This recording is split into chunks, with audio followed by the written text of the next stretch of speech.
What's good? It's Fevir. Today I wanted to set aside some time to talk about the announced Warframe update that I think you've probably seen everywhere by now. Announced at Tennocon, Warframe's own convention, they let people know about a new type of mission, landscapes, which essentially boils down to being this large open world area on a planet. They showcased this sprawling 3-kilometer by 3-kilometer open world map. They grabbed some quests from a local citizen of a settlement. They were fishing, just a whole lot more that you'd expect from an open world game. A whole lot of freedom for a game that's largely been a randomly generated room and corridor shooter sandwiched between loading screens. Now I feel I need to outright state that this doesn't look like a move to become more of an MMO or more of an MMORPG as I've seen spouted all over the place. The settlements of the landscape hold, I think, 50 people, and when you enter into the open world area, it still only supports your small party of 4, and of course that could change in the future. And also, much like a lot of Warframe, all of this stuff won't render the rest of the game obsolete. You'll still probably be doing alerts for sabotage missions on Mercury even when this open world area is released. This whole thing, this expansion, this Plains of Eidolon, was very positively received at the convention, but also online, both from people who are playing the game, those who have played it and have quit, and many who just have never played Warframe at all, because this is exciting news. At face value, this just is cool. It's an evolution of a game. It's an evolution of Warframe where they, no pun intended, open up the experience, and from tweets after the fact, depending on how this is received, this is the way they want to move forward with development of the game, making these landscaped worlds of all of the different planets that already exist. This particular expansion is being released with only a single landscape, I think. And if there's one thing I've learned from my off and on again relationship with Digital Extreme and Warframe, it's that they've got balls, and they'll take risks with their game in an effort to honestly just trying to keep the game fresh. Outside of it just being cool, I want to talk about why this change is important not only for Warframe or me, but also to gamers and gaming, but I guess mainly me. The low-hanging fruit here is where this may place Warframe amongst the upcoming Destiny 2 and Anthem, as just outright competition. You know, who knows how any of these games and their promised features on release will turn out, but from the looks of it, and let's just pretend and hope that they all do well, this will remove Warframe from its comfortable, free-to-play alternative, almost the same status, and instead just be a viable option to play instead of that happens to be free. And I hate to be cliche and say a lot of what I said in the Monster Hunter vs. Dauntless video a couple weeks back, but competition is good for the consumer. But not only just that, free-to-play games like Warframe do something strange when they're in competition, especially when they're in competition with paid games. They become the bar. They become the bar to be measured against. Most markets are going to have room for both a paid experience and a free version of a similar type of game, just because you cannot overstate how powerful free is. And the paid games generally need to prove why they're paid. And as someone who played Destiny, Warframe will hopefully keep them honest as they move through and deploy updates and DLC to, at the very least, stay on par, but hopefully, because you're spending money, a step ahead. And in that thinking of updates and DLC, Warframe is also showcasing a great example of the benefits of a game as a service. And this is a phrase that is polarizing to say the least, and depending on who you ask, it's something that can be done well or poorly, it's exploitative or generous, it's saving the game industry or it's ruining it. But aside from all that, Warframe is showing something different. It's almost showing the potential of the phrase, because I can't actually think of a game that has undergone a similarly large change as Warframe is proposing, or even has changed as much as Warframe has over the years, which on one hand is kudos to Warframe, like good work, but on the other hand it's mainly that Warframe's starting point was rather bare bones and basic. Warframe's been playable for something like 5 years, it's still in beta, go figure. But if this was a more traditional company, we might be looking at Warframe 2 or 3. And the sheer amount of work that has gone on this singular title over the years and the things that they've added and upgraded to this game, it's just staggering. And if this landscape feature catches on and they add more like they propose to it, we'll bear witness to a game evolving over time into an open world title. So gaming as a service almost just becomes a follow us for the ride and we'll provide you with the best version of Warframe, or the best version of what we are that we can. Which I think out of all of the games that I've ever played, Warframe is one of the best titles to do something like this because at its very core, right, put aside the progression, put aside the relays, put aside the PvP, Warframe as a game is, look, I'm a cool space ninja doing cool stuff with cool stuff. Its identity isn't tied to a competitive community or a game mode. It follows some gaming conventions while breaking others. It really just does its own thing, something a lot of you guys know that I'm a fan of, and they just build on that core identity. So yeah, maybe, fuck it, 5 years, maybe it's baseline VR or AR support. 15 years we get full dive support and an in-house Tenno, all the while they're competing with Destiny 13. Now, specifically to Warframe, there are two huge implications.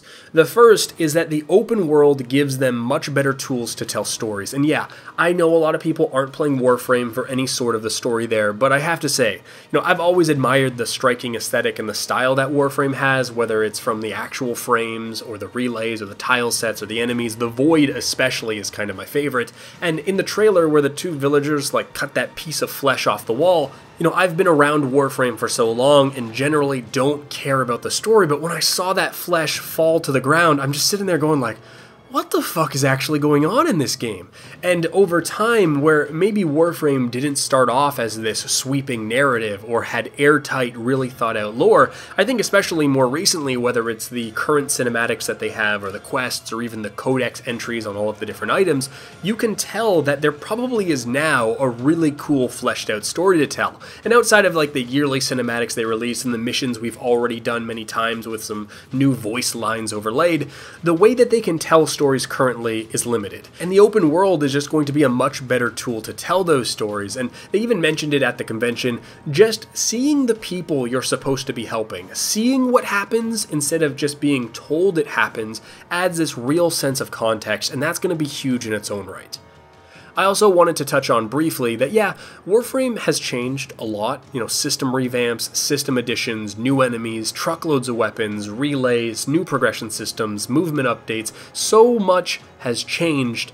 Actually, I don't want to use the word changed as much as things have been added and upgraded. Sometimes some parts of the communities don't specifically like a change or like something that's added, and sometimes they really like something and that they're bummed out that it's not fleshed out or upgraded as often as other things. But through all of the highs and lows, Warframe as a product has trended up and up and up.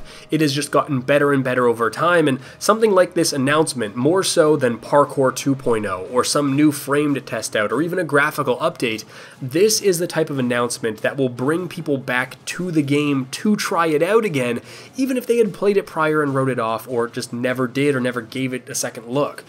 This is big because, as I've said before, Warframe isn't just a great free-to-play game, it's a great game, and more people, especially if your only taste of the game was back in 2013, 2014, need to try this game because it's completely different in current year.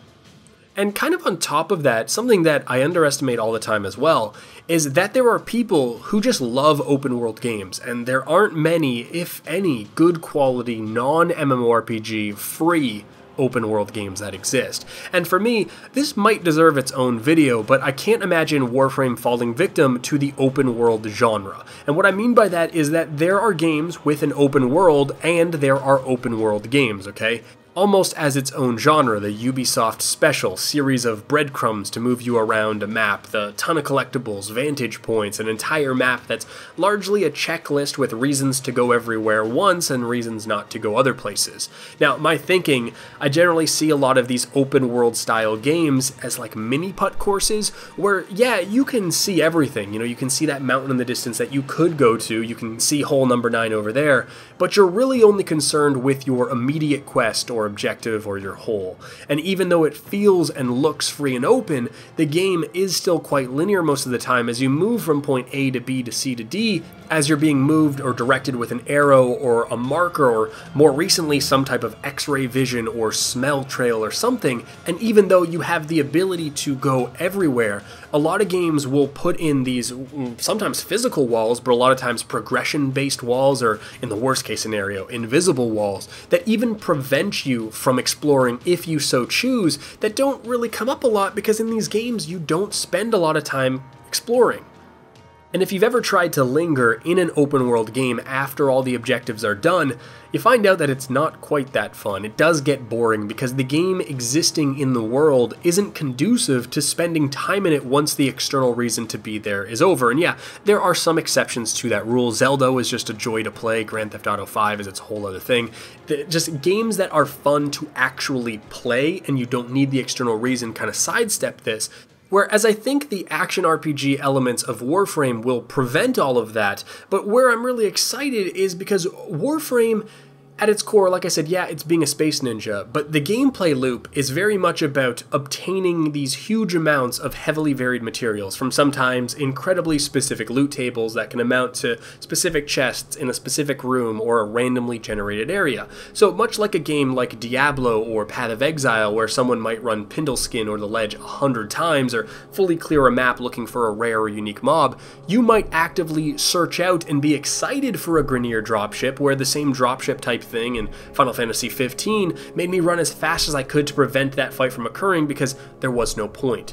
And for a decent comparison, now that I kind of think about it, action RPGs like Diablo or Path of Exile currently follow that similar type of map makeup as current Warframe. Rooms and corridors with some measure of RNG and some measure of drops, and they're run not only for the enjoyment of like playing this character and having that one versus many experience, just killing everything in your path, but also just for the purpose of getting those drops, for the purpose of just playing the game instead of some external reason or progressing a story. So the idea of an open world Warframe is much like if an action RPG went open world, as it would retain much of the reason you already play it without being injected with the tropes of the genre, and hopefully Warframe does it justice so that more games attempt it, and it can work to further separate a game with an open world game. And Diablo 4, you're currently being worked on right now, I know it, so you should take some hints.